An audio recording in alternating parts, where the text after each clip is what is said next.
কম দামে কি ভালো জমি আসলে পাওয়া সম্ভব? অবশ্যই সম্ভব। কেরানীগঞ্জে এখনও সম্ভব। হাউজিং থেকে জমি কিনলে কি কাগজপাতির দিক থেকে কোনো সুবিধা পাওয়া যায় আলাদা? জমির ব্যবসার মধ্যে এই চিটিংটা করার সুযোগ আছে, কারণ এখানে অনেক গোপনীয়তা রয়ে গেছে। কাগজপত্রের বিষয়, তারপরে এই জমির মালিকের সাথে একটা ডিলের বিষয় আছে। জমি বেচা কেনা করতে গেলে রাজনৈতিক ব্যক্তিত্বের সাথে সুসম্পর্ক থাকা লাগে কিনা, বা তারা বাধার কারণ হয়ে দাঁড়ায় কিনা? যে আপনি একটা জমি বেচলেন, জানতে পারার পরে আপনার একটা চাঁদার চেয়ে বসলো, দেওয়া লাগছে কিনা বা লাগে? আমি কখনোই এরকম চাঁদার সম্মুখীন হয় নাই। যে আপনার অভিজ্ঞতায় মানুষ জমি কিনতে গিয়ে কোন বিষয়টা খেয়াল না করার কারণে প্রতারিত হয় সব থেকে বেশি? কাগজপত্র যাচাই বাছাইয়ের মধ্যেই সবচেয়ে বেশি মানুষ প্রতারিত হয়। এই সর্বপ্রথম আমি বলি, জমি কেনার মধ্যে যে নির্দিষ্ট একজন দলিল লেখককে যেন কোনো কাস্টমার কাগজপত্র না দেখা, সে যেন একাধিক ব্যক্তিকে দেখায়, তাহলে কি অন্তত জমি কেনার দিক দিয়ে প্রতারিত হবে না। সে দেখছে জমি দেখাইছে রাস্তার এক প্লট পরে, কিন্তু যখন কাগজপত্র দলিল করার 2 বছর পর আসছে, তখন ওই দেখে ওর জমি 10 প্লট পরে। একটা হলো যে ব্যক্তিগত মালিকানা থেকে জমি কেনা, আর একটা হলো যে আবাসন প্রকল্প যারা করে, কাদের থেকে জমি কেনাটা ভালো? দীর্ঘ 15 বছর ধরে আপনি এই ব্যবসায় আছেন, আপনার কি মনে হয় যে এই ব্যবসা কোন কোন সেক্টরে সরকারের সংস্কার করা দরকার? যে বিধানগুলো আছে কাগজপত্রের বিষয়ে, এগুলো অনেক জায়গায় অনেকাংশে সংশোধন করতে হবে। পুরনো টাকায় ব্যবসা করে, তার একটা বাসা দরকার, সে ভাড়া থাকে, এখন তার মনে করেন যে 50 লাখ টাকা আসছে, এই 50 লাখ টাকা দিয়ে তার কি একটা ফ্ল্যাট কেনা উচিত ঢাকার ভিতরে, নাকি কেরানীগঞ্জে 50 লাখ টাকার জমি কেনা উচিত? একটা ফ্ল্যাট কেনার চাইতে জমি কেনাটা অনেক বেটার। কেউ যদি এই ভিডিও দেখার পরে যে কোনোভাবে তার কাছে এই ভিডিও পৌঁছাইলো এবং তার আস্থা জাগলো যে সে আপনার থেকে জমি নিতে পারবে কিনা? ইনশাল্লাহ অবশ্যই পারবে। এখন ধরেন আমার একজন XY যেটা একজন আত্মীয় আছে বা বন্ধু বান্ধব আছে, সে আমাকে বলছে যদি জমি কিনো আমাকে জানায়, আমি তোমাকে জমি নিয়ে দেবো। কারণ আমি কি তার থেকে জমি নেবো না আপনার থেকে জমি নেবো? এখন আমি তার গ্যারান্টিটা আমি দিতে পারবো না, আমি আমার গ্যারান্টি দিতে পারবো। আচ্ছা, আমি এই পর্যন্ত 15 বছর যাবৎ প্রচুর প্রচুর লোকজনকে আমি জমি দিছি বা আমার থেকে কিনে নিছে। আশা করি কেউ কোনো সমস্যায় পড়ে নাই, আর পরে থাকলে আমাকে জানাবেন। জমির ব্যবসায় সফল হতে গেলে এমন 3টা বিষয় বলেন যে 3টা বিষয় অবশ্যই মাথায় রাখতে হবে।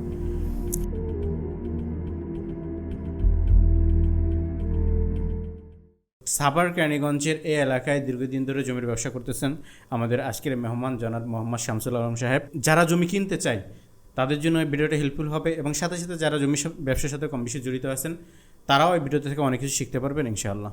কত বছর ধরে জমার ব্যবসার সাথে জড়িত আছেন এবং কিভাবে এই পেশায় আসলেন? জি, আসসালামু আলাইকুম। সর্বপ্রথম আমি আপনাকে এবং আপনার মাধ্যমে দর্শক শ্রোতা যারা আছেন তাদেরকে শুভেচ্ছা অভিনন্দন জানাচ্ছি, এবং যে যেখান থেকে অনুষ্ঠানটি শুনছেন তাদেরকে অনেক ধন্যবাদ। প্রথম প্রশ্নটি করেছেন যে কিভাবে এই পেশায় আসলাম। হ্যাঁ, আসলে এই পেশায় আসার পূর্বে বহু ইতিহাস রয়েছে, তো সেগুলো বলারও এত সময় এই সংক্ষিপ্ত অনুষ্ঠান নেই। আমার মূলত প্রথম উদ্দেশ্য ছিল স্বাবলম্বী হওয়া। আচ্ছা, তো স্বাবলম্বী হতে গেলে মানুষকে প্রচুর পরিশ্রম করতে হয়। তো আমি অনেক পেশায় জড়িত হয়েছিলাম এই স্বাবলম্বী হওয়ার জন্য। আমি চাকরিও করেছি। আচ্ছা, পাশাপাশি সেলো মেশিন এবং অন্যান্য টুকিটাকি প্রায় বহু প্রকারের কাজ আমি করেছি। সর্বশেষ আমি যখন চাকরি থেকে ফেরত আসি, আমার এক বন্ধু ছিল, সে মোটামুটি শিক্ষিত, অত একটা শিক্ষিত না, হয়তো ক্লাস 5 পর্যন্ত সে পড়েছিল। আচ্ছা, তো আমি ওই ঢাকা থেকে এসে, চাকরি থেকে এসে আমি শুনলাম যে সে নাকি এই জমি বেচা কিনা করে কিছু টাকা ইনকাম করছে। আচ্ছা, এবং যে টাকাটা সে ইনকাম করছে আমার ওই সময়ের 5 মাসের বেতন কমপক্ষে। আচ্ছা, তো আমি বিষয়টা অবাক হইলাম যে আমি তো শিক্ষিত, ওর থেকে আমি ভালো শিক্ষিত, ভালো বুঝি, ভালো জানি, তো ও যদি পারে আমি কেন পারবো না? আচ্ছা, তো ওখান থেকেই আমার এই পেশাতে, ওই আমার এই বন্ধুর যে কাজটা, বন্ধু যে ব্যবসাটা করেছে, বন্ধুই আমার উৎসাহ। মানে তার কথা চিন্তা করেই আমি এই ব্যবসায় আর অন্য কোনো দিকে না গিয়ে আমি এই ব্যবসায় ঝুঁকে পড়লাম আর কি। তো ওখান থেকেই এ পর্যন্ত আসা। কত বছর চলতেছে? প্রায় 15 বছর তো হবেই কমপক্ষে, আচ্ছা, বেশি হতে পারে। ব্যবসায় আসছেন, জমির ব্যবসায় প্রথম যে ডিলটা, প্রথম যে ব্যবসাটা সেটা কিভাবে করছিলেন, একটু স্মৃতি যদি আমাদের সাথে স্মরণ করতেন। আসলে ব্যবসায়িক যে প্রথম ডিলটা সেটাও অনেক মজাদার একটা বিষয়। আচ্ছা, এটা আমার কাছে মাঝে মাঝে ভাবলে অনেক বিষয়টা আমাকে অবাক করে এবং কিছুটা আনন্দ পাই যে আসলে জীবনকে গড়তে হলে যে মানুষকে এই কত কিছুর সম্মুখীন হতে হয়, কত ঝামেলার সম্মুখীন হতে হয়, কত বাধার সম্মুখীন হতে হয়। তো আমি প্রথম ডিলটা যেটা করি সেটা হচ্ছে বেলনা মৌজার একটা জমি, 367 দাগের RS 367 দাগের একটি জমি, 15%, 20 পয়েন্ট কম। ওই জমিটা আমি সর্বপ্রথম 5 জন ওয়ারিশের কাছ থেকে ওটা আমি কিনি। আচ্ছা, তো কিনি, CS থেকে RS পর্যন্ত যত কাগজপত্র ডকুমেন্ট আছে সবগুলো ডকুমেন্টগুলো পারফেক্ট ডকুমেন্ট দেখেই আমি একজনের তখন অত একটা কাগজপত্র আমি বুঝি না, কিন্তু দলিল লেখকের মাধ্যমে, কয়েকজন দলিল লেখকের মাধ্যমে ওইটা আমি বুঝে তারপর আমি জমিটা কিনি। আচ্ছা, জমিটা যখন ক্রয় করার পর জমিতে যখন সীমানা নির্মাণ করি বা সীমানা দিতে যাই, তখন শুনতে পারলাম জমিতে ভেজাল। আচ্ছা, তো এই ভেজালটা খুব কঠিন একটা, সর্বপ্রথম ব্যবসা শুরুতেই যে একটা কঠিন ইয়ের মধ্যে পড়ে গেছি আমি, আমার ভাবতে অনেক এখনও যদি ভাবি আমার শরীর শিউরে উঠে। তো আমার আব্বা ছিলেন তখন, তো আব্বা আমাকে এই বিষয়ে অনেক সহযোগিতা করছে। আচ্ছা, তো জ্ঞান দিয়ে, বুদ্ধি দিয়ে, হ্যাঁ, কীভাবে কী করলে ভালো হয়। তো তখন এই আস্তে আস্তে ওটা আমি যখন আমার প্রতিপক্ষের সাথে আমি কাগজপত্র নিয়ে বসা শুরু করলাম, একের পর এক বিচারে বসলাম। বিচারে বসার পরে আমি আমার দিক থেকে আমার কাগজপত্র ডকুমেন্ট যখন তুলে ধরলাম বিচারকদের কাছে, তখন উনি ওইখান থেকে না পেরে তারপর কোর্টে গিয়ে সিভিল কোর্টে গিয়ে মামলা করলো এই জমি পাওয়ার জন্য। তো ওই মামলাও প্রায় 2-3 বছর যাবত ওই মামলা চলছে, কিন্তু এর ফাঁকি যত কিছু সে করছে কিন্তু সে জমি পায় নাই, কারণ তার কোনো ডকুমেন্ট ছিল না। CS এসে RS 3টা পর্চা থাকে, 3টা পর্চার অনুকূলে কোনো ডকুমেন্ট তার ছিল না, বিদায় সে যত কিছুই করছে কিন্তু সে পারে নাই। আল্লাহ রাব্বুল আলামিনের শুকরিয়া যে আমি ওইটা থেকে ভালো সাকসেসফুল হয়েছি এবং ওই সময়ে প্রায় প্রচুর টাকা আমি ওটা থেকে ইনকাম করতে পেরেছি। এটাই আমার জীবনের প্রথম। আচ্ছা, ডিলটা ছিল। এখন একটা বিষয় আমি জানতে চাই, সেটা হলো যে যারা পপুলার ব্যক্তি ধরেন একজন বক্তা বা ধরেন একজন বড় ব্যবসায়ী বা যে কোনোভাবে তার মনে করেন যে অনলাইনের মাধ্যমে, অফলাইনের মাধ্যমে যে কোনোভাবে মনে করেন যে মানুষের সাথে তার একটা ভালো সম্পর্ক আছে, তো তাদের জন্য কিন্তু এই ব্যবসাটা আসা সহজ এই দিক থেকে আমি মনে করি। আপনি এক্সপ্লেইন করবেন আপনার মতো করে। আমি যেটা মনে করি, তো ধরেন আমার কিছু অডিয়েন্স আছে যে যাদেরকে আমি যদি বলি যে আমি জমির ব্যবসা করি, তখন সে 8-10 জন থেকে জমি না নিয়ে আমার থেকে জমি নিবে। কিন্তু অনেককে দেখা যায় যে তারা মনে করে যে জমির ব্যবসাটা এটা পুরোপুরি স্বচ্ছতার সাথে করা সম্ভব হয় না, এখানে চলচৌতুরি করা ছাড়া ব্যবসা করার বা ইনকাম করা বা প্রফিট করাটা সম্ভব হয় না। বিষয়টা কি আসলে তাই?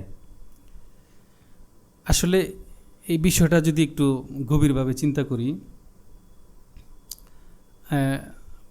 আমরা যে বিজনেসগুলো করি, যত প্রকার বিজনেসই আমরা যে বিজনেসের সাথে জড়িত আছে, যেমন এক একজনে এক এক বিজনেসের সাথে জড়িত, প্রত্যেকটা ব্যবসাতেই যদি আপনার পার্টনার থাকে, এক বা একাধিক পার্টনার থাকে, পার্টনারগুলো যদি আপনার বিশ্বস্ত না হয় কিংবা তার ভিতর যদি লোভ থাকে, তাহলে সে আপনার সাথে চিটিং করবেই, সে আপনার সাথে ভেজাল করবেই। এটা যে কোনো ব্যবসা হোক, শুধু জমির ব্যবসায়ী যে হবে তা না। আপনার পার্টনার যদি বিশ্বস্ত না হয়, স্বচ্ছ না হয়, তাহলে অন্য একটা ব্যবসায় গিয়েও কি আপনাকে সে ঠকাবে, অর্থাৎ আপনি ধরা খাবেন। তো এটা জমির ব্যবসার মধ্যে হয়তো অনেকে ভাবে জমির ব্যবসার মধ্যে এই সমস্যাটা বেশি। আসলে কি, জমির ব্যবসার মধ্যে এই চিটিংটা করার সুযোগ আছে, বেশি সুযোগ আছে, কারণ এখানে অনেক গোপনীয়তা রয়ে গেছে, কাগজপত্রের বিষয়, তারপরে এই জমির মালিকের সাথে একটা ডিলের বিষয় আছে, হ্যাঁ, তো দেখা গেছে যে দুইটা পার্টনার একসাথে ব্যবসা করছি, এখন আমি যদি ওই পার্টনারের উপর সব কিছু ছেড়ে দিই, ছেড়ে দিলে দেখা গেছে ওই মালিকের সাথে, জমির মালিকের সাথে কথা বলে তার সাথে একটা চুক্তি করবে, চুক্তি করে সে আলাদা ওইখানে কিছু রাখবে।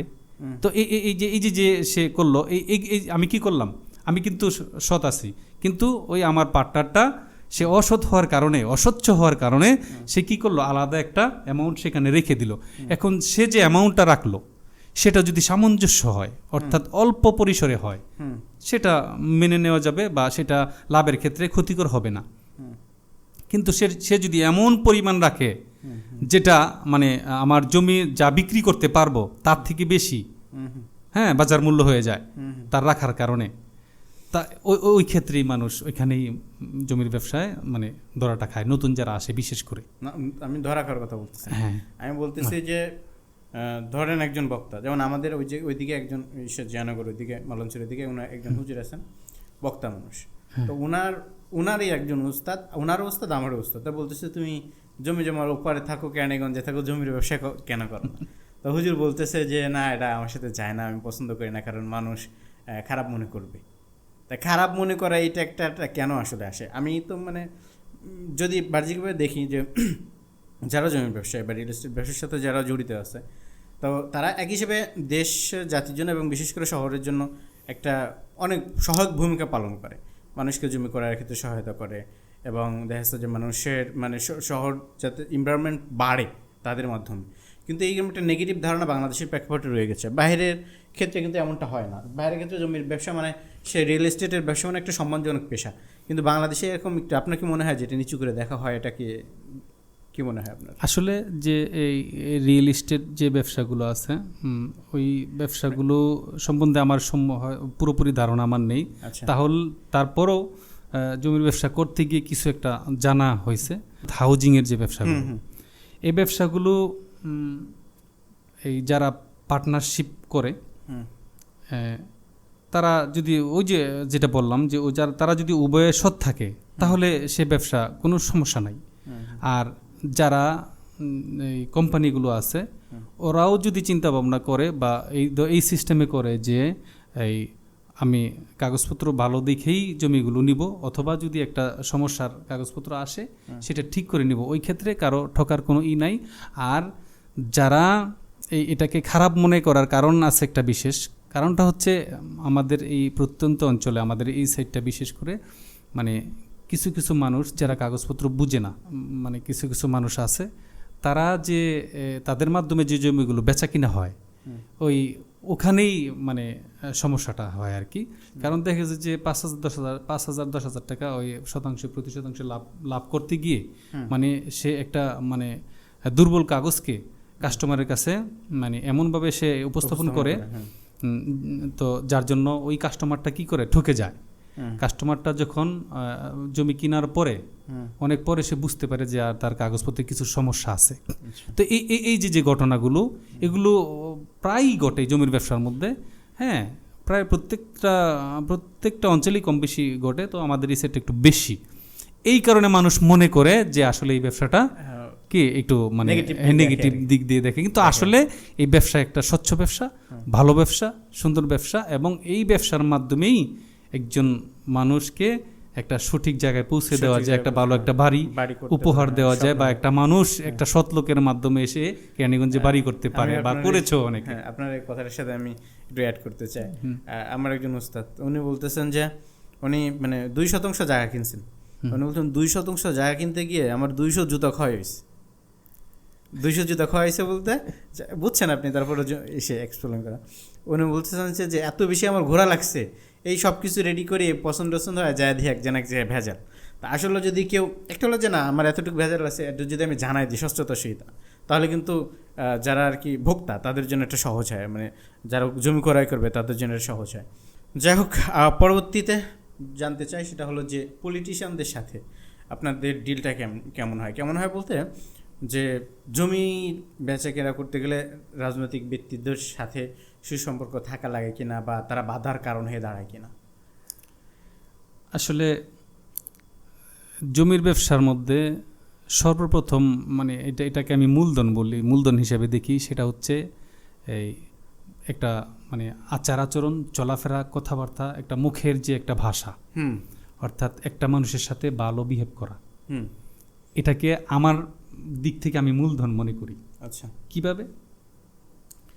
তো একটা কাস্টমারকে মানে আকর্ষণ করার জন্য তার সাথে সুন্দর ভালো বিহেভ করা, তার সাথে একটু সুন্দর করে কথা বলা। তো যেরকম কাস্টমার আকৃষ্ট হয়, সেরকম ওই ব্যবসায়ী যদি একটা ফিল্ডে মাঠে ব্যবসা করতে যায় বা দু একটা এলাকায় সে জমি কেনা বেচা করে, তো প্রত্যেকটা এলাকায় তো রাজনৈতিক ব্যক্তি আছে, অবশ্যই। তো এখন ওই রাজনৈতিক যে ব্যক্তিগুলো আছে তাদের সাথে যদি ভালো সুসম্পর্ক না রাখা হয়, তাহলে দেখা গেছে যে যে কোনো একটা ব্যবসায়ী ওখান থেকে কিছু টাকা লাভ করলো বা বড় একটা অ্যামাউন্ট সে ওখান থেকে ইনকাম করলো, ওই রাজনৈতিক যে ব্যবসায়ী সেটা তার হয়তো ভালো লাগবে না। আর যদি সে ব্যক্তি হিসাবে, সব রাজনৈতিক ব্যক্তি যে ভালো এরকম না বিষয়টা, আর সব রাজনৈতিক ব্যক্তি আবার খারাপ বিষয়টা এরকম না। কিছু কিছু ব্যক্তি আছে যে হয়তো এই বিষয়টা তার কাছে ভালো লাগবে না, ঠিক আছে? তো ওই ক্ষেত্রে ওই যে ব্যক্তিটা খারাপ লাগবে তার কাছে, বা ব্যক্তিটা যদি একটু অস্বচ্ছ হয়, তো তার সাথে না চাইলেও একটু ভালো সম্পর্ক রাখতে হয় বা একটু ভালো ব্যবহার তার সাথে করতে হয়। যদি তার ভালো লাগে না তার সাথে কথা বলতে, কিন্তু তারপরও রাখতে হয়, কারণ ওর এলাকায় তো ব্যবসা করতেছি বা করতে হবে বা করব। এটা হলো ভালো সম্পর্ক রাখা। আর একটা হলো যে সহজ ভাষায় যেটা মানে ফ্রাঙ্কলি বলি আর কি, সেটা হলো যে একটা হলো ভালোবাসা, ভালো ব্যবহার, সুন্দর ব্যবহার করা, এটা মিলতাল দিয়ে চলা আর কি। আরেকটা হলো যে না ডাইরেক্ট চাঁদা দেওয়া লাগে, এমনটা করা লাগে কিনা যে আপনি একটু জমি বেচলেন, জানতে পারার পরে আপনার একটা চাঁদা চেয়ে বসলো, দেওয়া লাগছে কিনা বা লাগে না। আমার জীবনে এরকম ঘটনা আমি সম্মুখীন হই নাই, বা আমি শুরু থেকেও না, এখনো যে একজন প্রসিদ্ধ ব্যবসায়ী ইনশাআল্লাহ এখনো না, আমি কখনোই এরকম চাঁদার সম্মুখীন হয় নাই। এবং আওয়ামী লীগের সময়ও আমি ব্যবসা করছি বেশিরভাগ ওই সময়টাই, কিন্তু তখনও আমার কাছে এরকম চাইছে বলে। দীর্ঘ 15 বছর ধরে আপনি এই ব্যবসায় আছেন, আপনার কি মনে হয় যে এই ব্যবসার কোন কোন সেক্টরে সরকারের সংস্কার করা দরকার, যাতে জমি ব্যবসায়ীদের জন্য এবং বিশেষ করে যারা জমি কিনতে চায় না, তারা একটা স্বপ্নের বাড়ি বানাতে চায়, যে এমন কয়েকটা সেক্টর আছে কিনা যেখানে সংস্কার করা দরকার সরকারের? আসলে এই যে গভর্নমেন্টের যে বিষয়গুলো আছে, এগুলো আলোচনা করলে বিশাল আলোচনা হবে। আচ্ছা, মানে গভর্নমেন্টের এই যে কাগজপত্রের বিষয়, তারপরে এই যে সরকারি যে বিধানগুলো আছে কাগজপত্রের বিষয়ে, এগুলো অনেক জায়গায় অনেকাংশে সংশোধন করতে হবে আমার মতে। কিভাবে? যেমন যে কোনো একটা ব্যক্তি যদি কেরানীগঞ্জে বাড়ি করতে চায়, তো সে জমি দেখবে, জমি দেখার পর কাগজপত্র সে যখন যাচাই বাছাই করতে যাবে, যে শুরুতে একটা প্রশ্ন ছিল যে একটা জমি কিনতে গেলে ওই কত জোড়া জুতা ক্ষয় করছে, তো এখন তার মনে ভয় একটাই, যদি বেজালে পড়ে যায়। আচ্ছা, কারণ সারা জীবনের একটা সেভিংস থেকে সে জমিটা কিনতে চায়। এখন বেজাল কোনটা? আপনি জমি কিনলেন, জমি কেনার পর পূর্বে কিন্তু করে নাই, যার কাছে ছিল তার কাছে করে নাই, যখন আপনার কাছে আসছে তখন দেখেছে একটা দুর্বল ব্যক্তি পেয়ে গেছে। হ্যাঁ, আপনি বাহির থেকে আসছেন, এখন ওই যে তার যে কিছু একটা ডকুমেন্ট আছে, ওই ডকুমেন্টটা দিয়ে সে কি করবে, মানে একটা মিসকেজ করবে। তো যখন মিসকেজ করে আপনার নামজারিটা সে কেটে নিয়ে যাবে, তখনই তো আপনার মনের মধ্যে একটা ভয়ভীতি আসবে। তো আমি মনে করি সরকারের দিক থেকে এই যে মিসকেসের যে বিষয়টা, এই মিসকেসটা যদি কোনো ব্যক্তি করে, তাহলে এখানে এই টাকা পয়সার বশীভূত না হইয়া এখানে উভয় পক্ষের কাগজগুলোকে সঠিকভাবে বিচার বিশ্লেষণ করে যদি সরকারের পক্ষ থেকে রায় দেয়া হয়, তাহলে আশা করি কোনো ব্যক্তি ঠকবে না, প্রতারিত হবে না। এটা প্রথম বিষয়টা আর কি।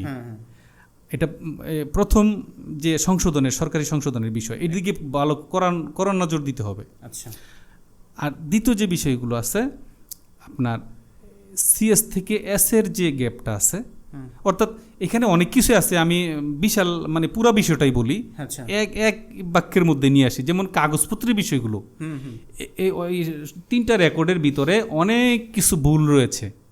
সরকারের উচিত এই ভুলগুলো থেকে জনগণকে বের করে আনা। কিভাবে? কাগজপত্রগুলো যেখানে সরকারি ভুলগুলো রয়েছে এগুলো সংশোধন করা। আচ্ছা যেমন সিএস থেকে এস এর রেকর্ডটা যেটা বলছিলাম, এখানে স্বাধীনতার যুদ্ধ হয়ে গেছে এর মাঝখানে। তো অনেক ব্যক্তির, বেশিরভাগ মানুষেরই দলিল কাগজপত্র স্বাধীনতা যুদ্ধের সময় পুড়ে গেছে। আচ্ছা তো ওই সমস্যাটার সম্মুখীন কিন্তু সবচেয়ে বেশি হচ্ছে মানুষ, সবচেয়ে বেশি সমস্যার সম্মুখীন হচ্ছে। তো এই জন্য ওই বিষয়টাকে সংশোধন করা হয়, সিএস বাদ দেয়া, অথবা এর ভিতরের কাগজগুলো যার যে আছে, এই ডকুমেন্টগুলো মজবুত করে দেওয়া, যার যে অবস্থা দখল আছে এগুলো। আর প্রায় জায়গায় বিএস হয়ে গেছে, কিছু কিছু যেগুলো বিএস বাকি আছে ওগুলো বিএস করা। আচ্ছা এরকম যে সমস্যা রয়ে গেছে এগুলো সরকার এগুলো নজর দিলে মানুষ প্রতারিত হওয়া থেকে বাঁচবে আর কি। আচ্ছা, আপনার অভিজ্ঞতায় মানুষ জমি কিনতে গিয়ে কোন বিষয়টা খেয়াল না করার কারণে প্রতারিত হয় সব থেকে বেশি? এখানে যদি একটা বিষয় বলি, সর্বপ্রথম বিষয় হচ্ছে কাগজপত্র যাচাই বাছাইয়ের মধ্যেই সবচেয়ে বেশি মানুষ প্রতারিত হয়। এখানে কিভাবে হয় সেটা আমি একটু বলি। আচ্ছা, দেখা গেছে যে কাস্টমারটা জমি কিনবে, সেই কাস্টমারটা জমি দেখে দাম ঠিক করে কাগজপত্র নিল, নেওয়ার পর সে যাকে দেখতে দিল, যে দলিল লেখককে দেখতে দিল, ওই দলিল লেখকের সাথে দেখা গেছে যে যদি কোনোভাবে জমি বিক্রেতার যোগাযোগ হয়ে যায়, তাহলে এখানে একটা গুমর তৈরি হয়ে যায়, এখানে একটা কিছু তৈরি হয়ে যায়, যার কারণে ওই যে দলিল লেখক উনি যদি কিছু পায়, তাহলে কিছু ভুল ত্রুটি থাকলেও সে কী করে, এটা রাইট দিয়ে দেয়। আচ্ছা, এজন্য এই সর্বপ্রথম আমি বলি জমি কেনার মধ্যে যে নির্দিষ্ট একজন দলিল লেখককে যেন কোনো কাস্টমার কাগজপত্র না দেখায়, সে যেন একাধিক ব্যক্তিকে দেখায়, এটা আমার পক্ষ থেকে। তাহলে কি এই বিষয়টা অন্তত জমি কেনার দিক দিয়ে প্রতারিত হবে না। আচ্ছা আচ্ছা, আরও বিষয় অনেক রয়ে গেছে, আমি একটা বিষয় বললাম আর কি। আর দুইটা বিষয় বলেন। আরেকটা বিষয় বলি, সেটা বলবো, এটা হচ্ছে যে ব্যক্তিকে যাচাই করা, যে আমি কোন ব্যক্তিটার কাছ থেকে জমি কিনতেছি, এই ব্যক্তিটার প্রভাব কীরকম, এই ব্যক্তিটার আচার আচরণ, চলাচল, কিংবা তার সাথে লেনদেন যে আমি করব, তার লেনদেনে কোনো সমস্যা আছে কিনা, তার খারাপ কোনো রেকর্ড আছে কিনা লেনদেনের বিষয়ে, অথবা তার সাথে লেনদেন করতে গিয়ে কেউ টাকা পয়সা কেউ ধরা খাইছে কিনা, সমস্যায় পড়ছে কিনা, সমস্যার সম্মুখীন হয়েছে কিনা, এই ব্যক্তিটাকে আগে যাচাই করা, যে ব্যক্তিটার কাছ থেকে জমি কিনবো। কারণ ব্যক্তিটা যদি সে স্বচ্ছ হয়, সে যদি ইমানদার হয়, দিনদার হয়, তাহলে কি হবে, সে কোনো দিন একটা মানুষকে সহজে ঠকাইতে চাইবে না। সে যখন কাস্টমারের কাছে জমি বিক্রি করবে, সে আগে নিজে যাচাই বাছাই করবে, সে আগে নিজে কাগজপত্রগুলো দেখবে। কারণ দূর থেকে, অন্য এলাকা থেকে একটা মানুষ এসে জমি যাচাই বাছাই করা যতটুকু না সম্ভব, এর চাইতে শতগুণে বেশি সম্ভব ওই ব্যক্তিটার, কারণ সে স্থানীয় এলাকার, সে এটার সমস্ত খোঁজ খবর জমিটার নিতে পারবে। অর্থাৎ কাগজের বাইরেও অনেক কিছু থাকে পূর্বের কাহিনী, যেটা সবার অজানা, এটা তার খুঁজে বের করার একমাত্র হচ্ছে এই বিশ্বস্ত ব্যক্তিটার। এজন্য আগে ব্যক্তি নিযুক্ত করা, অর্থাৎ ব্যক্তিটাকে কতটুকু বিশ্বস্ত সেটা যাচাই বাছাই করা।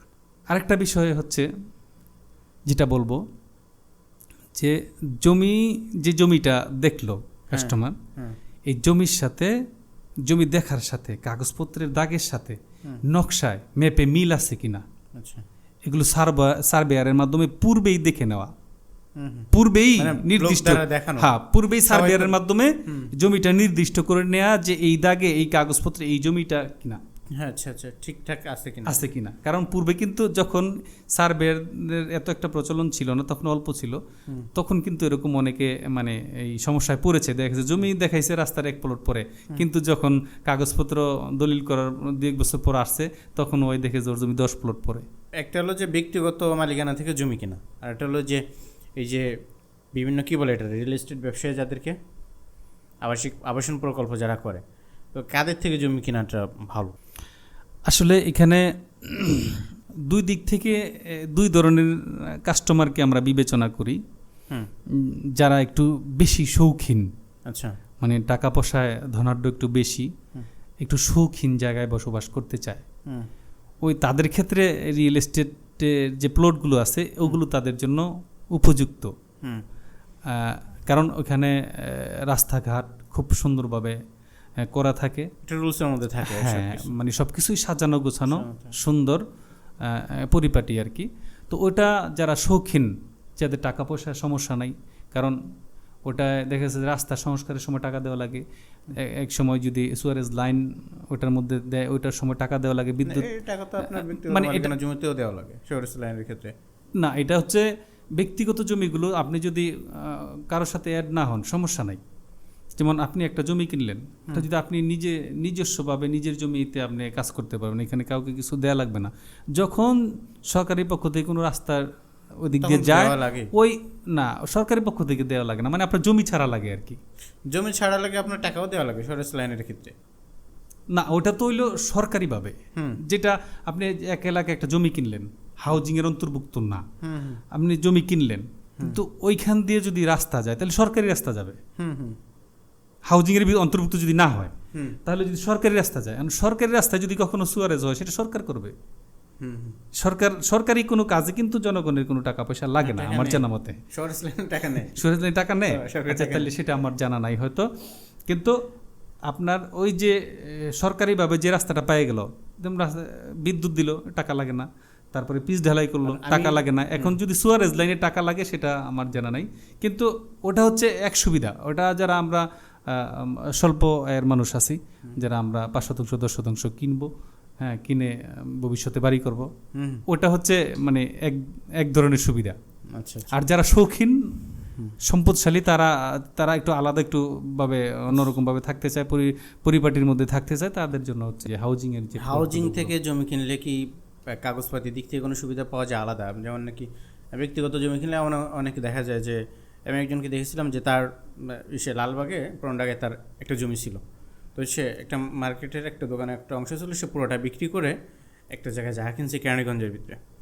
জায়গা কেনার সময় সবাই ভাবা দিছে মুরব্বী মানুষ, এবং সে অনেক বড় একটা দাগে জায়গা কিনছে, তার পুরো সম্পত্তি বেচে দিয়ে সে চিন্তা করেছে যে ওটা তো অল্প একটু, তো এটা আমি ভাগ করে সকলকে দিয়ে দিই, যাতে আমার মৃত্যুর পরে সবাই আমার ওয়ারিসরা নিতে পারে, একটা মানে 2-4-5% করে পায়। তো পরবর্তী গিয়ে দেখা গেলো জমিটার ভেজাল আছে, আরও খাস জায়গা ধরাই দিছে তাদের, মানে ব্যক্তি মালিকানার জমির দামে খাস জায়গা ধরাই দিছে। তো এটা তো মানে এই ধরনের ঝামেলা তো মনে হয় সে আবাসন প্রকল্পের মধ্যে হয় না নাকি? না, এটা হয়। আপনি যেটা যে সমস্যাটার সম্মুখীন উনি হয়েছে এটা হওয়াটা স্বাভাবিক, কারণ দেখেছি যে একটা হাউজিং যখন করা হয় ওটার মধ্যে মানে বাছাই করে শুধু যে জমিগুলো করবে বিষয়টা এরকম না। ঠিক আছে, আপনি যদি 5 একর জমি নিলেন আপনি হাউজিং করবেন, 5 একর জমি আপনি এখানে একটু ওখানে একটু এরকম ভাবে আপনি নিলে আপনার হাউজিং সুন্দর হবে না। আপনার একসাথে 5 একর জমি কি নিতে হবে। এখন 5 একর জমির মধ্যে যে 2-10-20 বিঘা সমস্যা থাকবে না এরকম কিন্তু না। দেখেছে এখানে সরকারি হালটও থাকতে পারে, আর এখানে খাস জমিও থাকতে পারে, আবার দেখেছি কিছু জমি বেজাল থাকতে পারে কাগজপত্র।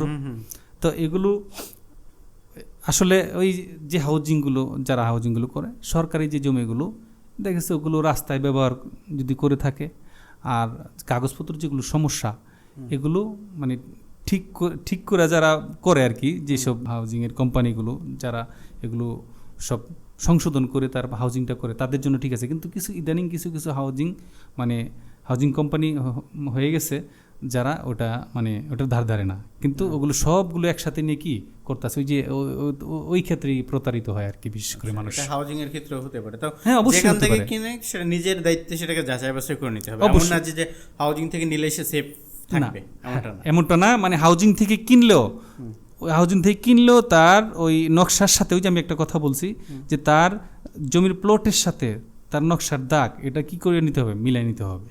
আচ্ছা, এখন হাউজিংয়ের যারা আর কি ব্যবসা করে, ঠিক আছে, আপনি বললেন যে এই যে 20 একর জমি নেবে সে, তো 20 একরের মধ্যে মনে করেন যে আমার প্রতি সম্মতি আছে, মনে করেন যে 20% আমি হাউজিংয়ে দিব না বা তারা নিতে চায়, এই ধরনের ঝামেলা হয় কিনা? বা প্রচুর হয় এইগুলো, এই ধরনের ঝামেলা প্রচুর হয়। আচ্ছা, প্রচুর হয় এখানে। আসলে এই যদি সমস্যার কথা জানতে চান তাহলে আমি বলবো এখানে 2 ব্যক্তির মধ্যেই সমস্যা, যে হাউজিং করে তার কাছেও সমস্যা, এবং মানে যার জমি তার কাছেও কিছু সমস্যা থাকে। এই 2 ব্যক্তির কারণেই এই সমস্যাগুলো বিশেষ করে তৈরি হয়।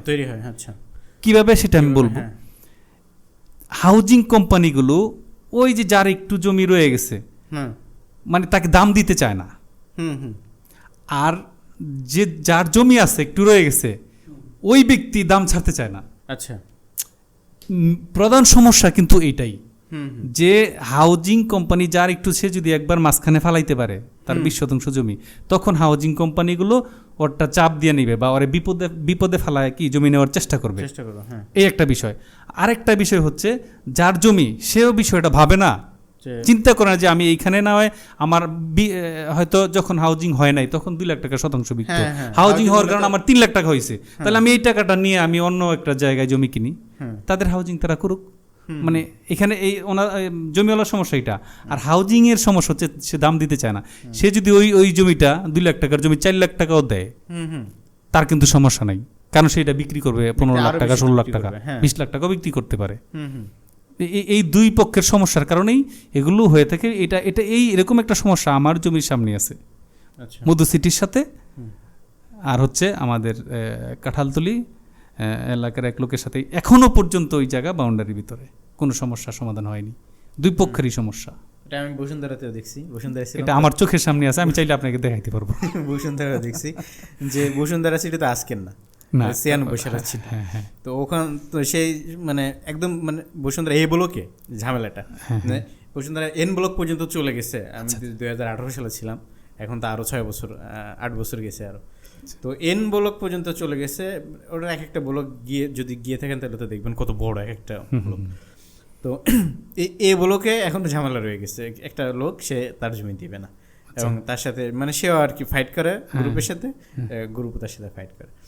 যাই হোক, এখন একটা বিষয় হলো যে একটা কথা বলেন না, কম দামে ভালো জমি, কম দামে কি ভালো জমি আসলে পাওয়া সম্ভব? অবশ্যই সম্ভব, কেরানীগঞ্জে এখনো সম্ভব। আচ্ছা কেরানীগঞ্জের যে পরিস্থিতি এখন দেখতেছি, হুম হুম অর্থাৎ এদিকে কিন্তু সারা বাংলাদেশের মানুষ কিন্তু এদিকে মানুষের একটা ঝোঁক, যুক্তেছে, হ্যাঁ আস্তে আস্তে যুক্তেছে। এখন হয়তো কিছুটা স্লো আছে, অনেকটাই স্লো।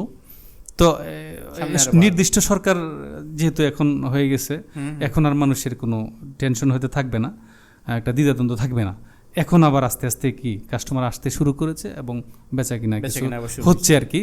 তো এখনো পর্যন্ত যেহেতু বেশি ঝুঁকে নাই, হ্যাঁ হ্যাঁ আস্তে আস্তে ঝুঁকবে। তো এখনো পর্যন্ত সুযোগ আছে কম দামে মসমসা ভাজা, মানে অল্প টাকায় জমি কেনা, এখনো সুযোগ আছে, ভালো ভালো সুযোগ আছে। আচ্ছা মানে হয়তো শুনলে অনেকে অবাক হবে যে 2 লাখ টাকা শতাংশ জমিও এখনো কেনা সম্ভব। সেখানে তো বাড়ি করা সম্ভব না, বাড়ি করা সম্ভব না, কিন্তু ভবিষ্যতে। হ্যাঁ ভবিষ্যতে বাড়ি করা সম্ভব, কিংবা তার চেয়ে একটু বাড়লে বাড়ি করা সম্ভব। হুম হুম হয়তো রাস্তা থাকবে না, কিন্তু বাড়ি করা সম্ভব। আপনার অফিস কেরানীগঞ্জে কোথায় অবস্থিত? আমার অফিসটা হচ্ছে কলাতিয়া রোড, নিশানবাড়ি জুতার ফ্যাক্টরির পাশে একটা মাদ্রাসা আছে, মদিনাতুল উলুম কওমি মাদ্রাসার অপোজিটেই হচ্ছে আমার অফিস। আপনার সেটআপের যে ব্যবসার যেটা, এটার নামটা কি? এটা শামসুল ল্যান্ডমার্ক। শামসুল ল্যান্ডমার্ক। জি। আচ্ছা, কেরানীগঞ্জে বর্তমানে সব থেকে বেশি জমি বেচা কেনা কোথায় হচ্ছে? এটা আসলে বলাটা অনেকটা দুষ্কর। আমি সবচেয়ে মনে করতাম যে আমাদের এলাকায় জমি বেচা কিনা বেশি হয়, আচ্ছা কিন্তু আসলে যখন এক সময় আমি এই অন্য একটা এরিয়াতে গেলাম, অর্থাৎ আমাদের উপজেলার ওই সাইডটা আবদুল্লাপুরের দিকে, ওই সাইডে গেলাম, দেখি যে ওদিকে অনেক প্রচুর বেচা কিনা হয়েছে। ওদিকেও? হ্যাঁ, অর্থাৎ আমি প্রথম মনে করছি আবদুল্লাপুরের ওই সাইডে? হ্যাঁ, উপজেলার পাশেই, রাজাবাড়ির একটু আগে আর কি। আচ্ছা জায়গাটার নাম সঠিক আমার মনে নাই। তো ওই সাইডে যখন আমি গেলাম, এর আগে কিন্তু আমি মনে করছি আমাদের এলাকায় বেশি বেচা কিনা হয়, আচ্ছা আচ্ছা কিন্তু ওখানে আমার যাওয়া হয় নাই। যখন আমি ওখানে গেছি দেখি যে প্রচুর বেচা কিনা হয়েছে, প্রচুর। হুম হুম হ্যাঁ, এরপরে ওখান থেকে আমি আবার এই অন্য দিকেও গেছি, হুম দেখেছি যে এদিকে আপনার রোহিতপুরের দিকে, হুম আপনার এই খারাকান্দি, তারপরে এই তালেরপুর, এদিকেও আমি মনে করতাম যে আসলে আমরা তো একটু টানের দিকে, ওদিকে মনে হয় কাস্টমার এত একটা নাই। পরে এক সময় দেখি ওদিকেও প্রচুর বেচা কিনা হয়েছে। এখন আবার দেখতেছি যে হরজতপুরের মতো জায়গায় প্রচুর বেচা কিনা হইতেছে। অর্থাৎ মানে এটা বলাটা বড় কঠিন যে কোন দিকে বেশি বেচা কিনা হইতেছে। সব জায়গায় কম বেশি, কেরানীগঞ্জের পরিধির ভিতরে সব জায়গায় কম বেশি বেচা কিনা হচ্ছে আর কি। আর কেরানীগঞ্জে ভবিষ্যৎ জমি এখন যারা কিনবে তাদের ভবিষ্যৎ ফিউচার উজ্জ্বল বলা যায় আর কি। অবশ্যই কেউ যদি কাগজপত্র দেখে মানে খুব যাচাই বাছাই করে ভালো জমি কিনতে পারে, অবশ্যই ইনশাআল্লাহ তার ভবিষ্যৎ আছে। এখন কেউ মনে করেন যে পুরান ঢাকায় ব্যবসা করে, তার ধরেন একটা মনে করেন যে XYZ একটা তার ব্যবসা আছে, তো সে তার একটা বাসা দরকার, সে ভাড়া থাকে। এখন তার মনে করেন যে 50 লাখ টাকা আসছে, এই 50 লাখ টাকা দিয়ে তার কি একটা ফ্ল্যাট কেনা উচিত ঢাকার ভিতরে, নাকি কেরানীগঞ্জে 50 লাখ টাকার জমি কেনা উচিত? যদি আমার মতামত চান, আচ্ছা, মানে অন্য 10 জনের মতামত আমি বলতে পারবো না। আমার মতামতটা হচ্ছে একটা ফ্ল্যাট কেনার চাইতে জমি কেনাটা অনেক বেটার। কারণ আপনি যখন একটা ফ্ল্যাট কিনবেন তখন আপনি একটা নির্দিষ্ট জায়গায় থাকবেন। এই ফ্ল্যাটটা কিন্তু এই ফ্ল্যাটের উপরে ফ্ল্যাট থাকবে অন্য জনের, কিন্তু জমির উপরে অন্য জনের জমি থাকবে না। যে জমিটা আপনার থাকবে টুডে এন্ড টুমোরো, এই জমির মধ্যে আপনি 5 তলা 10 তলাও করতে পারবেন, সেটা পুরোটাই আপনারই হবে। এই জন্য আমি মনে করি যে ফ্ল্যাট কেনার চাইতে এক টুকরো জমি কিনা বা এক টুকরো জমি করা, বাসাও দরকার থাকার জন্য। যদি এরকম দেখেছে যে অনেকের এরকম সমস্যা থাকতে পারে যে সে শহরে থাকে, তার অনেক ভালো একটা ব্যবসা আছে, তার গ্রামে আসা সম্ভব না, ওই ক্ষেত্রে সে একটা ফ্ল্যাট ওখানে কিনে সাময়িকভাবে ওখানে থাকবে। আর এর পরবর্তীতে মানে সে শুধু থাকার জন্য একটা ফ্ল্যাট কিনবে আমার মতে, কিন্তু পরবর্তীতে যে সে আরেকটা ফ্ল্যাট কিনবে ওটাই তার বোকামি হবে। তার থাকার ব্যবস্থা হয়ে গেছে, এখন যদি সে এমনটা হতে পারে যে সে ভাড়া থাকলো, একটু জমি কিনে রাখলো, পরবর্তীতে মুভ করলো, এটাও হইতে পারে। আর যদি বলে যে না আমি ভাড়া থাকবো না, আমি একটা ফ্ল্যাট কিনবো, তো একটা ফ্ল্যাট কিনে সে পরবর্তী ইনকামগুলো সে আবার জমি কিনতে পারে। বাংলাদেশের প্রেক্ষাপটে আমি একটা ভিডিওতে দেখতেছিলাম, জমি কিনে কেউ কখনো ঠকে নাই, যেখানে জমি কিনছে মোটামুটি যদি একটু বুঝে কিনতে পারে জমি কিনে, যদি বেজালে সে না পড়ে। বাংলাদেশের প্রেক্ষাপটে গোল্ডের থেকেও বেশি, অনেক বেশি প্রফিটেবল জমি প্রচুর। এরকম আমার অভিজ্ঞতা থেকে আমি অল্প একটু কথা বলতে চাই যে আমি আমার চোখে দেখা যে 1 বছরের ভিতরে ধরেন 3 লাখ টাকা শতাংশ জমি কিনছে, 1 বছরের ভিতরে সে 5 লাখ টাকা 6 লাখ টাকা এরকম শতাংশ জমি বেড়ে গেছে, জমির দাম বেড়ে গেছে। হ্যাঁ, কিন্তু ইদানিং হয়তো একটু সমস্যা, তো এখন আবার দাম কম আছে, কিনে রাখলে ভবিষ্যতে বাড়বে, আস্তে আস্তে আরও বাড়বে। ঢাকার ভিতরে যে চাপটা এদিকে আসবে, এটা আরও একটু সহজ হইতো মনে হয় যদি একটা ব্রিজ হইতো। এবং কেরানীগঞ্জের যে জনপ্রতিনিধি যিনি আছেন, সংসদ সদস্য, ইনি এই বিষয়ে একটা আলোচনা করেছিলেন, এবং এটা নিয়ে উনি নাকি বেগম ম্যাডাম খালেদা জিয়া থাকতেই ওনার কাছে উনি আবদার করেছিলেন ব্রিজের জন্য, খোলামোড়া ঘাটে একটা ব্রিজের জন্য। ওই ব্রিজটা হলো মানে চাপটা আরও বাড়বে এবং জমি আরও বাড়বে, জমি বেচা বিক্রিও বাড়বে, দামও তো বাড়বে, ডিমান্ডও বাড়বে নিঃসন্দেহে। কেউ যদি এই ভিডিও দেখার পরে যে কোনোভাবে তার কাছে এই ভিডিও পৌঁছাইলো এবং তার আস্থা জাগলো যে সে আপনার থেকে জমি নিতে পারবে কিনা, ইনশাল্লাহ অবশ্যই পারবে। আপনার থেকে যদি জমি নেয় বা নিতে চায়, তো ধরেন আমি একটু ব্যবসা বাণিজ্য করছি, আমি কিছু টাকা জমাইছি, এখন আমি ধরেন যে বললেন যে 2 লাখ টাকা শতাংশ আছে বা 5 লাখ টাকা আছে, আমার একটু মানে আমি চাইতেছি একটু জমি কিনে রাখতে। হ্যাঁ, আমার দেশে বাড়ি আছে ঠিক আছে, কিন্তু আমি চাইতেছি ঢাকা একটু কিছু কিনে রাখতে। এখন ধরেন আমার একজন যেটা একজন আত্মীয় আছে বা বন্ধু বান্ধব আছে, সে আমাকে বলতেছে যদি জমি কিনো আমাকে জানায়, আমি তোমাকে জমি নিয়ে দেবো। কারণ আমি কি তার থেকে জমি নেবো না আপনার থেকে জমি নেবো? এখন আমি তার গ্যারান্টিটা আমি দিতে পারবো না, আমি আমার গ্যারান্টি দিতে পারবো। আচ্ছা, আমি এই পর্যন্ত 15 বছর যাবৎ প্রচুর প্রচুর লোকজনকে আমি জমি দিছি বা আমার থেকে কিনে নিছে। আশা করি কেউ কোনো সমস্যায় পড়ে নাই, আর পড়ে থাকলে আমাকে জানাবেন। পড়ে নাই। আর আমার একটা বিষয়, এটাও আমি বলি আপনার মাধ্যমে দর্শককে, যে যারাই আমার কাছ থেকে জমি নিছে, যদি কখনো কোনো বিন্দু পরিমাণ সমস্যা হয়েছে, আমি ওই সমস্যাটা নিজে সশরীরে থেকে নিজ দায়িত্বে নিজের টাকা পয়সা খরচ করে আমি সমাধান করে দিছি, এরকম আছে। তো এজন্যই আমার কাছ থেকে যদি কেউ জমি কিনতে চায় ঠকবে না। যদি আল্লাহ রাব্বুল আলামিন ওই পর্যন্ত আমাকে বাঁচিয়ে রাখেন, তাহলে আমি থাকা অবস্থায় ইনশাআল্লাহ আশা করি কোনো সমস্যা হবে না। আশা করি না থাকলে হবে না, কারণ আমি কাগজপত্র দেখেই জমিগুলো কিনি এবং বিক্রি করি। আচ্ছা, ব্যবসা করতে গিয়ে শেয়ার করার মতন বড় কোনো সমস্যার সম্মুখীন হয়েছেন যে কোনোভাবে? হ্যাঁ, খুব বড় একটা সমস্যার সম্মুখীন হয়েছি আমি। সেটা হচ্ছে একটা হাউজিং কোম্পানি, নাম সেটা নাই বললাম, হ্যাঁ নামটা নাই বললাম। তো আমার বিশাল একটা জমি তাদের কাছে আমি বিক্রি করি। বিক্রি করার পর তারা আমাকে 3 ভাগের 1 ভাগ টাকা দেয়। প্রায় 1 একরের কাছাকাছি জমি, বিশাল। তো এখন জমিটা আমাকে যখন ওরা কাগজপত্র দেখে আমারে টাকা পয়সা বায়না দিল, দেওয়ার পর ধরেন জমির ব্যবসা যারা একটু ডেভেলপ করে তাদের পিছনে কিছু লোক থাকে, তাদেরকে কিভাবে দুর্বল করা যায় বা ব্যবসা থেকে কিভাবে তাদেরকে পিছু হটানো যায় বা সে কেন এত তাড়াতাড়ি দ্রুত উঠলো। তো এরকমই কিছু অসাধু ব্যক্তি ওই কোম্পানির কাছে আমার জমিটার বিষয়ে কিছু সমস্যা তুলে ধরছে। আচ্ছা, তো সমস্যা তুলে ধরার পর কোম্পানি আমার ডাকাইছে, ডাকানোর পর আমি বসছি তাদের সাথে। তো যে সমস্যা তারা ধরছে এই সমস্যা ইতিপূর্বে ধরে নাই, আর সমস্যা ধরার সমস্যা না। তারপর আমি বলছি যদি এটা সমস্যা মনে করেন তো আমি সেটা সমাধান করে দিব। আচ্ছা, অথবা যদি এখন সমস্যা সমাধান না হয়, এটা তো পরে হয়, তাহলে আমার এই যে টাকা চুক্তি করা হয়েছে এই টাকা থেকে কিছু টাকা আপনার কাছে জমা রাখেন, আমি ওই সমস্যা সমাধান করে দেওয়ার পর তারপর টাকাটা আপনি আমাকে দিবেন।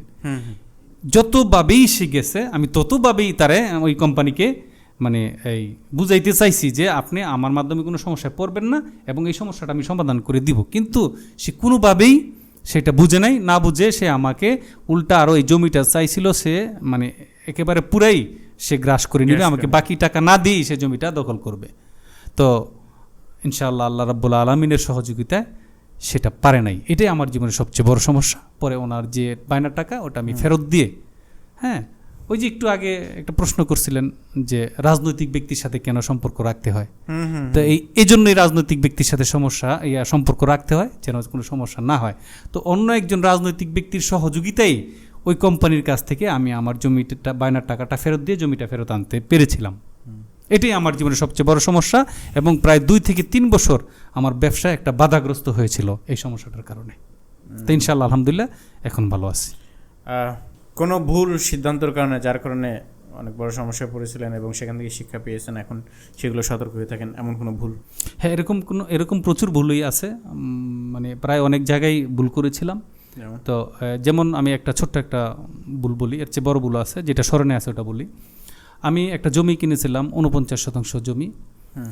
ওই জমিটা আপনার 12 জন ওয়ারিশ মালিক। আচ্ছা, মানে ওরা 2 বোন ছিল, 5 ভাই ছিল। 2 বোনের 1 বোন মৃত, তারপর 2 ভাই মৃত, তাদের ওয়ারিশ সহ সব মিলে প্রায় 12-14 জন ওয়ারিশ ছিল। এর মধ্যে এক ভাই ছিল, ছোট ভাই ছিল বিদেশে, আর ওয়ারিশগুলো বিভিন্ন জায়গায় ছড়ানো ছিটানো। তো মুরব্বি ছিল 2 ভাই, ওই 2 ভাইয়ের সাথে জমি ডিলটা আমি করছি, কথাবার্তা বলছি, দাম ফিক্সড করছি, কাগজপত্র দেখে সব কিছু কমপ্লিট। এখন যখন বায়না করতে গেলাম, আমি বায়না করতে গিয়ে এই সমস্ত দাতাদের নামই আমি উল্লেখ করছি। এখন টাকা যখন দিব তখন তো সমস্ত দাতারাই আমার স্ট্যাম্পে সই করবে, তাই না? এই বিষয়টা এরকমই। কিন্তু ওই মুরব্বী 2 ভাই বলল যে আমাদের ফ্যামিলি অনেক ভালো, আমাদের ফ্যামিলি অনেক ভালো, সমস্ত ওয়ারিশদের দায়িত্ব আমরা 2 জনই যথেষ্ট। আচ্ছা আচ্ছা আচ্ছা। তো যেহেতু তারা পরিচিত, আবার তাদের সম্বন্ধে কিছুটা আমি জানি যে আসলেই ফ্যামিলিটা ভালো, এরকম অত একটা জানি না, কিছু একটা জানি ফ্যামিলিটা ভালো। তো ওই 2 ভাই দায়িত্ব নিল, মুরব্বী 2 ভাই। এখন 2 জন মুরব্বী, আমি তাদেরকে কিভাবে অবিশ্বাস করি? তখন আমি তাদেরকে 2 ভাইয়ের সমস্ত ওয়ারিশের পক্ষে 2 ভাই স্বাক্ষর করার বিনিময়ে আমি তাদেরকে বায়নার টাকা দিলাম। আচ্ছা আচ্ছা আচ্ছা। তো বায়নার টাকা দেওয়ার পর ওই বিদেশ থেকে ওই ভাই আসবে, তারপরে আমাকে দলিল দিবে। তো ওই ভাই আসে না, এরকম প্রায় 1 বছর আমি পর্যায়ক্রমে টাকা দিতে থাকলাম, 1.5 বছর এরকম দীর্ঘ সময় হয়ে গেল। ইতিমধ্যে আমি জমিটা একটু ডেভেলপ করেছি, অর্থাৎ জমিতে রাস্তা নিছি, রাস্তা নিয়ে বালু ফেলছি, একটু সুন্দর করছি। হ্যাঁ, তো যখন সুন্দর করছি তো ওই যে ভাইয়েরা পর্যায়ক্রমে সব জমিগুলোই রেজিস্ট্রি করে দিছে, আমাকে কোনো সমস্যা হয় নাই, প্রত্যেকটা ওয়ারিশই আমাকে দিছে। ওই 2 ভাই দায়িত্ব নিয়েই কাজ করছে। কিন্তু ওই যে ভাইটা বিদেশে ছিল, 49% জমির থেকে তার ভাগে ছিল 8% জমি। আচ্ছা, এখন সে যখন দেশে আসলো, দেশে আসার পর কিছু মানুষ তাকে বলল যে জমির দাম বেশি বেশি আরো বেশি। ওই ছোট ভাইটা আসার পরে সে আর জমি লিখে দেয় না। আচ্ছা আচ্ছা। কেন দেয় না? আমার জমি তো আমি বিক্রি করি নাই। বিক্রি করেন নাই মানে? এখন ওই মুরব্বী 2 ভাইকে বললাম, মুরব্বী 2 ভাই আমাকে নিয়ে গেল, নেওয়ার পরে মুরব্বী 2 ভাইয়ের কাছেও ওই ছোট ভাই অস্বীকার করে, আমি আমার বাপের জমি বিক্রি করব কেন? আমি বিদেশে থাকি, আমার কি কোনো সমস্যা আছে নাকি? আর মুরব্বী দুই ভাই বলতেছে যে আমরা ওনার সাথে ফোনে কথা বলার পরে তারপরে আমরা টাকাটা নিছি, আর ওর টাকা তো আমরা নেই নাই, ওর টাকা তো ওরই আছে, ওর টাকাটা ওরই আছে, ওর টাকা তো আমরা নিব না, ওর পাওনা টাকা ওর, আর ওর জমি আমরা বিক্রি করবো কেন? মানে মুরব্বী দুই ভাই তো কথা, তাদের যুক্তি ঠিক আছে, কিন্তু ওই জমির দাম বাড়ার কারণে তার ভিতরে একটা লোভ ঢুকে গেছে, আবার রাস্তা হয়ে গেছে, জমির দাম প্রায় 3 গুণ। এটা তার ভিতরে লোভ ঢোকার কারণে সে কি করে, এখনো পর্যন্ত ওই সমস্যাটা আমার ঝুলন্ত আছে, এখনো সমাধান হয়নি। আর আমিও একটা নাসরবান্দা, আমিও তাকে জমি এখনো দিইনি। এখন আমার স্ট্যাম্পের মানে বলে আমার আন্ডারই আছে জমি, আমার দখলই আছে।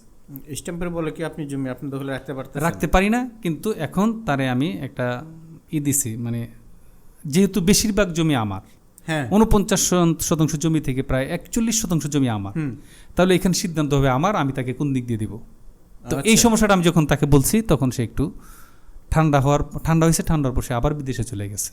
তো সে এখন বিদেশে আছে, সে আসার পরে যদি সে আমার সাথে বসে বা আমিও তার সাথে বসার চেষ্টা করব, সে যদি একটু সমাধান করতে চায়, আমিও সমাধান করতে চাই, পূর্বের যে দাম রয়ে গেছে আমি তাকে কিছু বাড়ায়ও দিতে চাই, সেটা যদি এই সমস্যার সম্মুখীন এখনো পর্যন্ত আছে, আর কিরকম প্রচুর সমস্যা আছে।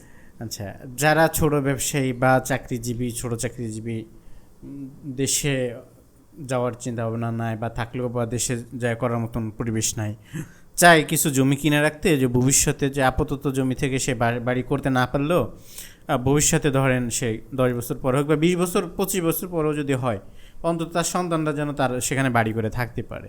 হ্যাঁ, তো কম দামে এরকম চকের জমি যদি নেয়, আপনি যে বললেন যে 2 লাখ টাকা শতাংশ এখনও আছে কেরানীগঞ্জে, তো 2 লাখ টাকা শতাংশ যে জমি আছে সেটা তো চকের জমি, আসলে সেটা তো রাস্তার পাশে জমি না। এই জমিটা নিয়ে তো সে যদি কেনে ওই জমি, তাহলে সে সমস্যায় পড়বে কিনা? মানে সমস্যা কোন দিকে? সমস্যা কোন দিকে? কারণ এই জমিটা তো সে বাউন্ডারি করতে পারবে না। পারবে? হ্যাঁ, বাউন্ডারি করতে পারবে। সমস্যা সে যদি কিনে তার নিজের জমি সে বাউন্ডারি দিয়ে রাখতে পারবে, কোনো সমস্যা নেই। তাহলে তার কোনো সমস্যা না, কোনো সমস্যা নাই, সে তার জমি চিহ্নিত করে রাখতে পারবে। ওটা ঠিক আছে, আপনি বললেন। তো ধরেন সে মনে করেন যে ব্যবসা করে, মনে করেন যে মোহাম্মদপুর চাকরি করে বা ব্যবসা করে, তার জন্য তো এখানে মনে করেন যে যেখানে বসতি হয়ে গেছে সেখানে কিন্তু সবাই জানে যে এই প্লটের পরে এই প্লটটা অমুকেরটা আব্দুল্লাহর, এটা আব্দুর রহিমের, এটা আব্দুল খালেকের, এটা জান। তার জমি সে রাতারাতি গিয়ে দেখলো সে ওই যে সে বাউন্ডারি দিয়ে সে উঠে ফেললো, এবং এই ধরনের একটা সমস্যা পড়তে পারে কিনা। আমি একটা ঘটনা এমন দেখেছিলাম, এটা মালঞ্চের ভিতরে, মালঞ্চের ভিতরে, সেখানে অনেক আগে 2000 প্যান্ডেমিকের পরপরই আর কি, উনি জমি কিনে বাইরে চলে গেছিল। 8 বছর পরে এসে সে জমি টমি কিছু খুঁজে পায় না, কোনো অস্তিত্ব নাই, এবং সে জায়গায় মানে বাড়িঘর হয়ে গিয়েছে। ঠিক আছে, এই ধরনের সমস্যা তো পড়ার সম্ভাবনা থাকে যদি কম দামে বা চকের মধ্যে জমি কিনে। আসলে এই আলোচনাটা শুরুতে কিছু হয়েছে, আলোচনাটা হচ্ছে যে এটা ওই যে কাগজপত্র দেখে যদি কেউ ভালো যাচাই বাছাই করে জমি কিনতে পারে, তো সে যেখানে জমি কিনুক, মানে দখল করলেও সে উদ্ধার করতে পারবে। আর যদি কাগজপত্র থেকে তো যায়, আপনি মনে করেন যে একটা আবাদ জমি যেখানে ঘর হইতেছে, ঘরের পরে ঘর হইতেছে, একজনের পরে একজন কিনতেছে, সেখানে কেনাটা তো রিস্ক কম বা ঝামেলা কম, টেনশন কম, এক কথায়। ওটা সমস্যা হওয়ার আরেকটা কারণ আছে। প্রথম কারণ তো একটা, দ্বিতীয় একটা আরেকটা কারণ আছে। ধরেন আপনি জমি কিনছেন, 5 বছর 10 বছর হয়ে গেছে, আপনি জমি কোনো খোঁজখবর নিচ্ছেন না। ওই ক্ষেত্রে দেখা গেছে যে ওই এরিয়ার মধ্যে হাউজিং ঢুকছে, ইতিমধ্যে আগে ছিল না, নতুন হাউজিং ঢুকছে। হ্যাঁ, বা দেখেছে যে আগে আমরা দেখছি যে ক্ষেত্রে আইল কাটতে দখল করে ফেলাইছে, এরকম হয়তো এখন নাই, কিন্তু এখন হাউজিং এর ভয়গুলো সবচেয়ে বেশি। আর বিশেষ করে দুষ্কৃতী কিছু ব্যবসায়ী আছে, তারা অন্য দিক থেকে ওয়ারিশ কিনে দেখা গেছে যে আজমালি জমি থাকলে ওখানে ঢুকে যায়।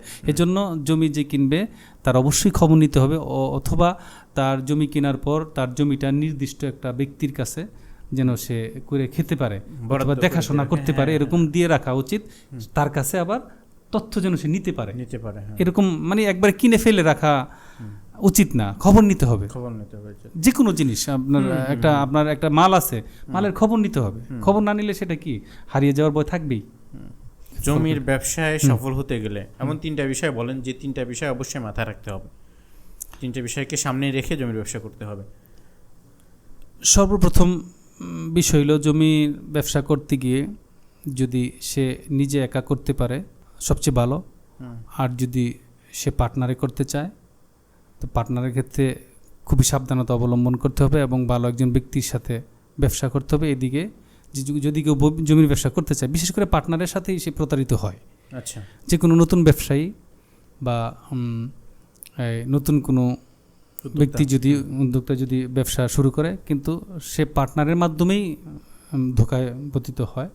তো এই জন্য তাকে এমন একজন পার্টনার বেছে নিতে হবে যে স্বচ্ছ যাচাই বাছাই করে জেনে বুঝে তারপরে পার্টনার নিতে হবে। সবচেয়ে ভালো যদি জমির ব্যবসা সে একা করতে পারে, সেটা ভালো।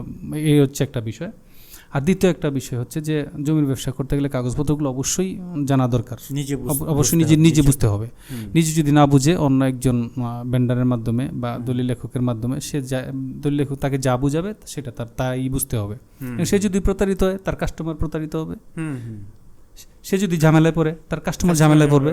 এই জন্য যদি কেউ ব্যবসা করতে চায় তাহলে দ্বিতীয় নম্বরে তার কাগজপত্র নিজে ভালো করে জানতে হবে, বুঝতে হবে। এটা হচ্ছে দ্বিতীয় বিষয়।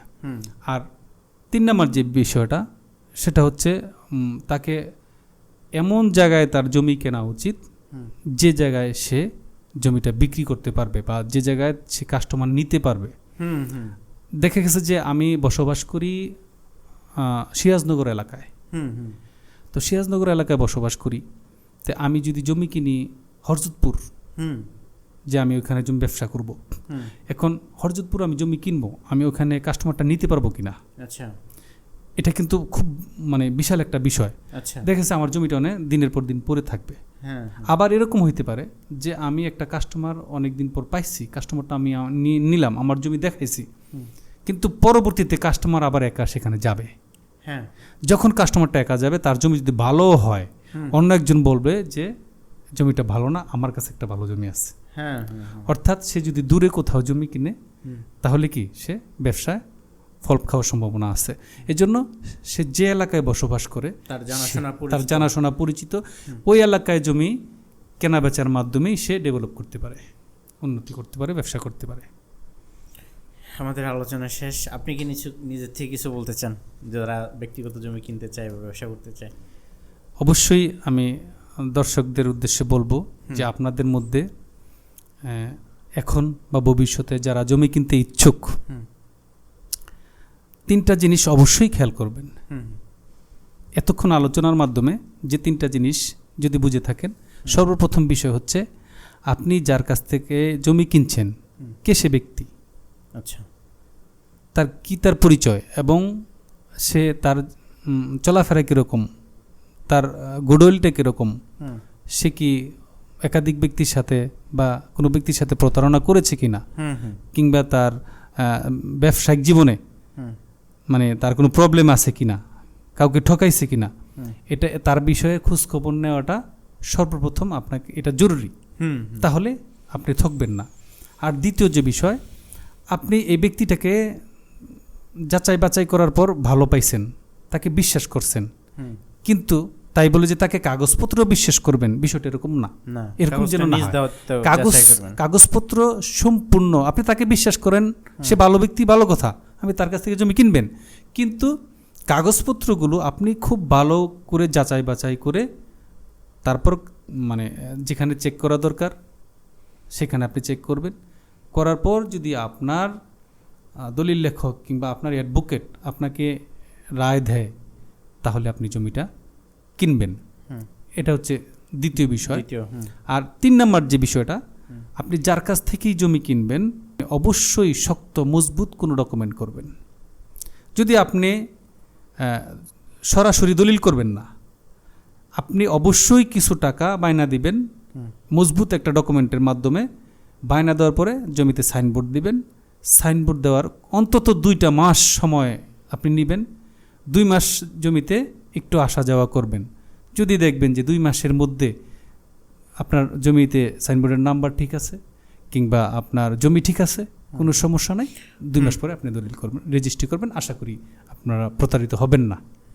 শক্ত কাগজ বলতে অনেকে বায়না করে, দেখা গেছে এখানে জমি কেনার উদ্দেশ্যে অনেকে যদি বিশ্বস্ত ব্যক্তি হয়, যে একান্তই বিশ্বস্ত ব্যক্তি, সেক্ষেত্রে কাগজপত্র ওকে হয়েছে, ওই ক্ষেত্রে কাঁচা বায়না করা যায়। তো সেটা তারপরও এখানে এটা সমস্যা থাকে, কারণ কাঁচা বায়নার শক্ত ডকুমেন্ট না। হুম শক্ত ডকুমেন্ট হচ্ছে রেজিস্ট্রি বায়না। রেজিস্ট্রি, হুম। হ্যাঁ, তো রেজিস্ট্রি বায়না উভয়ের জন্য কল্যাণকর, দাতা গ্রহীতা উভয়ের জন্যই কল্যাণকর। তো সেক্ষেত্রে রেজিস্ট্রি বায়না করতে পারে। ধন্যবাদ জনাব শামসুল আলম সাহেব আমাদের পডকাস্টে, পাথফাইন্ডার পডকাস্টে এসে সময় দেওয়ার জন্য। যারা জমি কিনতে চায় বিশেষ করে তাদের জন্য ভিডিওটা অবশ্যই হেল্পফুল হবে।